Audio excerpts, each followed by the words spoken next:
hosted PewDiePie's show Meme Review and is now boasting a loyal army of fans, which are known as the Musk Bros. Are you a Musk bro? I wouldn't call myself a Musk bro. I'm not a bro. Although they reckon that they should begin to self-identify as Muscovites. Muscovites. Are you a Muscovite or a Musk bro? If it had to be anything, I'd rather be a Muscovite. Why? Well, because bros, Musk bros, there's like dude bros and dumb bros. Like a chav. Yeah, I don't want to be a Chad or a chav or a bogan. I'd rather be a little bit more classy and be a Muscovite. A Muscovite? No, Muscovite. What is it? Muscovite. Muscovite. You've heard of his last name? Once or twice. You are sure who the we're talking about here? Yeah, the purple Teletubby. Jesus. Loose talk, even looser opinions. This is the best show on earth. This is The Burble.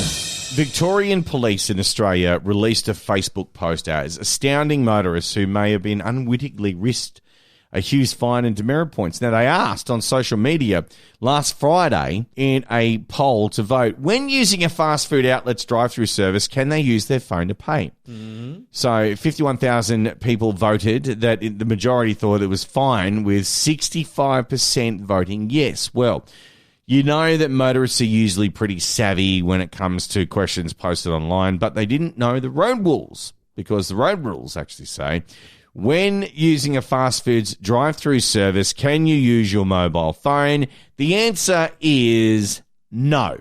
It cops a whopping $484 fine and 4 demerit points. Oh, funnily enough, that's exactly the same as the fine for using your phone while driving a car. It is. Now, look, they said in order to use a phone as payment method, the vehicle's engine would have to be turned off. So they're going, if you need to use your mobile phone to pay at the drive-through window, apply the handbrake, switch the engine off, then access your mobile phone. In doing so, you're not considered driving. Now, here's my question, all right? So, drive-through is not private property and all road rules apply using a drive-through. Is that right? Apparently, yes. Okay. So does that mean then... Well, because it's not fenced. It's not private property, so it's publicly accessible road. Okay, but does that mean that I can pull on the handbrake, turn off the car at traffic lights and access Facebook on my phone? Now, not being an internet lawyer or a policeman, I'm not going to even go near answering that question you've asked. No, come on. Why? It's a trap. It is a trap. But is it not private property? What? So McDonald's. No. It's not private property. Publicly accessible. It is publicly accessible, right? So that means it's not... So what makes it... Hang on a minute. What makes it not publicly accessible? Well, you'd have to have a fenced-off area with an ingress or egress that you could not just drive through, one that can be locked. I can't drive through... I can't access the playground, Ronald's playground. Can't drive a car in there. Well, if you got your car in there to use your phone, you're probably going to be looking at more serious charges than just using your phone, dude. Honestly. Now, listen, to use a mobile phone, of course, holding one is considered, you must have your vehicle in a condition where it can't move. Okay, all right. And the penalties in different states. So let's talk about it. $484 fine and 4 demerit points in Victoria. New South Wales, bit cheaper. So $344 fine and 5 demerit points. Ouch. Tasmania, $336 and 3 demerit points. South Australia, get this, $534 and 3 demerit points. Queensland, it's $400, 3 demerit points. WA, $400 fine and 3 demerit points. Northern Territory, $500 and 3 demerit points. And then the ACT, it's $470 and 3 demerit points. So do you think this is a crazy rule or does it make sense? Well, there's got to be discretion applied by John-Q law. Realistically, there, doesn't So it? the Jonathan Clark 5. Yeah. You got to sort of go, well, he's at a drive-through window. Yeah. He's just hand his phone out. Yeah. And then give it back to someone or put it back in the approved holder in the on the dashboard. In the vehicle, yeah. In the vehicle. So here we go then. I'm the driver of the vehicle. Right. My phone is in the cradle, in the vehicle. I know where you're going with this. Then I have my partner, my fiance is next to me, removes said phone from the cradle. Then with Apple and also with all other smartphones these days, all you got to do is just go meh and look at it, right? Unlocks it, right? Then they proceed to do the double tap or whatever it is that you need to do. You glance at it again. She reaches over, does the tapping on the thing. Now, drives off. There's now what? Now you didn't touch the phone. Didn't touch the phone. But your passenger leant across you and possibly obscured your vision, so it's probably... I'm out of gear and the handbrake is on. Did she take her seatbelt off to do it? I don't know. Well, she did. She's there. So she's there, is she? Well, she's now in a vehicle with the engine running without a seatbelt on. Okay. We'll discover that later on. Next part I want to ask you real quickly is I have an Apple Watch. Yes. It's on my wrist. Yeah, so do I. It's attached to me. Mm-hmm. Tap, tap. Tap, tap. Bang. Bang. Am I good? I don't know. Why are you asking me? I'm not... I don't know. You're the Elon Musk scientist of all this shit. Like, I'm just like, obviously you would delve into this. Like, don't you lie awake at night going, what's Benny going to ask me next? You should. You got 4 weeks after this to discover exactly what I'm going to say. Is the watch illegal? The phone illegal? Or should I just go back to dragging my ass out of a cold air night, down the ATM, get some money, or even worse still, go into the restaurant? No, don't do that. I'm not going into the restaurant. Don't do that. I don't want to trip on screaming kids, use needles, all that shit. Talk to people, social interaction. I don't want to talk to anybody. Or go down Bong Bong Road and grab a 50 out of the creek. Bang. I'm down in Mullet Creek getting some 50s. Fish them out. By the way, McDonald's apparently has successfully tricked customers into making healthy choices by rearranging the layout of their menu, which a study has found. Now, this is over in the UK. Now, the icon for Coke Zero, which contains no sugar, was moved to the highest spot on the top left of the screen's 3 months in 2016. So original Coca-Cola was removed to the lowest location on the screen in the trial of 622 stores. Now, those 622 stores all had feces on those screens too. Well, researchers from the University of Warwick and University of Manchester discovered that the sales of Coke Zero increased as sales of Coca-Cola decreased by more than 300 per store. Sales of sugary Coca-Cola fell by 9% on average in the week following the change, whilst the sales of Coke Zero increased. Now, they've gone ahead and done this whole big study and all that kind of thing about that. Are McDonald's trying to trick you into getting to the more sugary side of things, even though they have the healthy options? You know, they bring them out and then it's there, and then they go, right, a month later, let's just take it away. Did you know, though, their salads have usually got more saturated fat in them than an actual Big Mac? You're better off having a burger and chips than you are to go and have one of them McSalad things or whatever. But seriously, who goes to McDonald's? The excuse. The excuse, or the Mc after gym and everyone's there that I know and I can't eat a burger. Like a fat The Battle.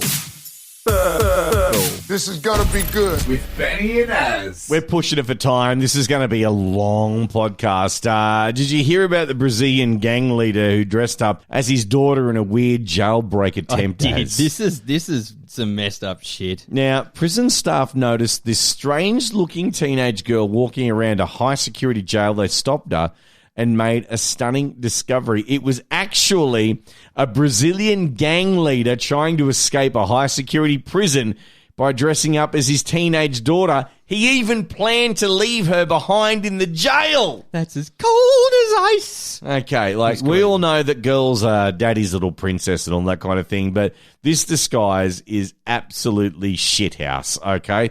He gets away with it to most part, okay? So she's got like a t-shirt with like donuts, and she's got like the denim jacket, the jeans or the jeggings and all that kind of thing, but then they whip off a wig and then it looks like, you know, some chick that's just absolutely been beaten up, all that kind of thing. Have you ever seen that Japanese horror movie, The Ring? Yes. Where the chick comes out of the telly? That's exactly what this bloke looks like. All right. So anyway, he's tried to escape, and there's the face and all that kind of stuff, all that kind of thing.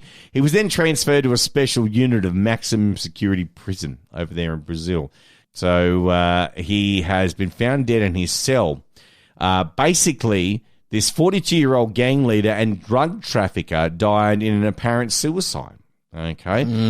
Now, he's obviously been ashamed of what he's tried to do, and everyone's just picked on him and all that kind of thing. You reckon? Or he got himself in too deep in like a lock, stock and two smoking barrels kind of gang situation, and he had to get the out of there because someone was going to put a knife between his second and third rib? Well, probably. You know, Brazil, though, because we like our statistics here on the Burble.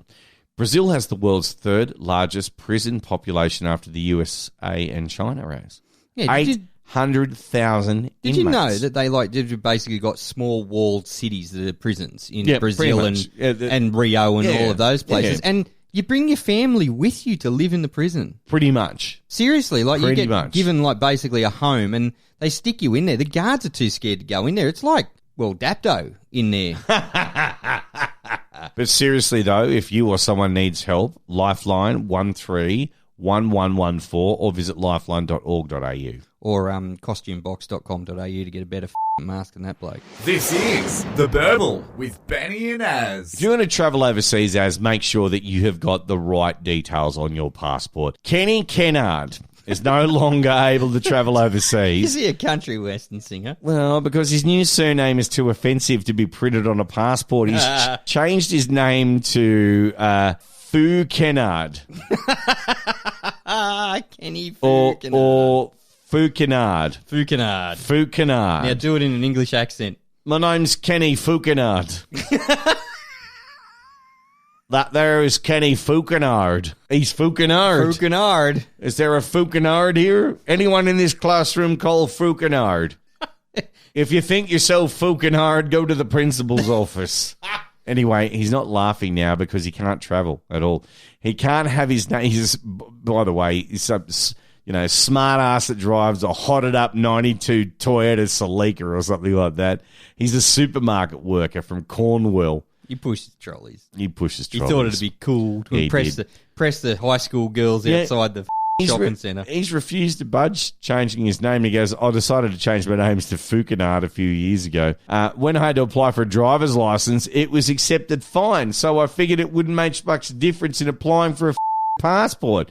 Well, how wrong was he? He got refused on the grounds that his name could cause offence or was vulgar. So he complained, but they held up their decision as because you can't beat the man. Well, they were Foo Canard. Here is his driver's license in the UK. Kenny Foo Canard. F-U-K-E-N-N-A-R-D. Foo Canard. He can get a driver's license, but not a passport. Yeah. Imagine if he goes to China. That's probably the most offensive name ever. What, Foo Canard? Well, Foo. Foo's a Chinese word.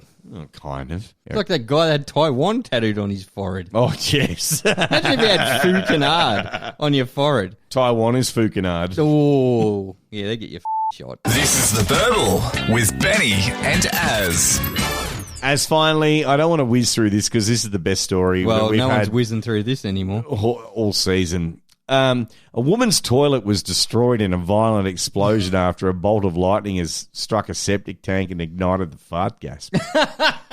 Mary Lou Ward was left terrified by the sudden blast at a home in Port Charlotte in Florida on this passing Sunday. As she said, it was the loudest sound she's ever heard. She's told them, we have nothing now. So we come in here. And the toilet's laying on the floor. There were pieces everywhere. Pieces everywhere. Would you like to hear her talking about the toilet situation? Please. All this damage caused in a millisecond. No time to react. It was the loudest noise I've ever heard. It just went boom. The Sunday morning blast shattered the bathroom toilet into hundreds of pieces. It used to be our toilet. We have nothing now. Mary Lou Ward and her husband are not only without a toilet, but the indoor plumbing is destroyed. So is the septic tank. The odds just not in their favor. Strike, chain reaction, septic tank to toilet explosion. Jesus Christ, did you see the trail of destruction? It's like me on a Sunday morning after a good night on the piss. And a late night lamb sandwich. Yeah, late night lamb sandwich. We come in here and the toilet was laying on the floor. There's all pieces everywhere, pieces everywhere. Their plumber says the lightning hit the methane gases from fecal matter built up in the pipes. Thought the house was on fire because we smelled smoke. And we looked outside, and it was the smoke from the septic tank was coming out, and it was smoke was coming out of there. More than 24 hours later, you can still see the damage in and outside of their home. More that you can still see the damage 24 hours later. What, the house heals itself now? You need to get the tradies in to fix that shit. That's the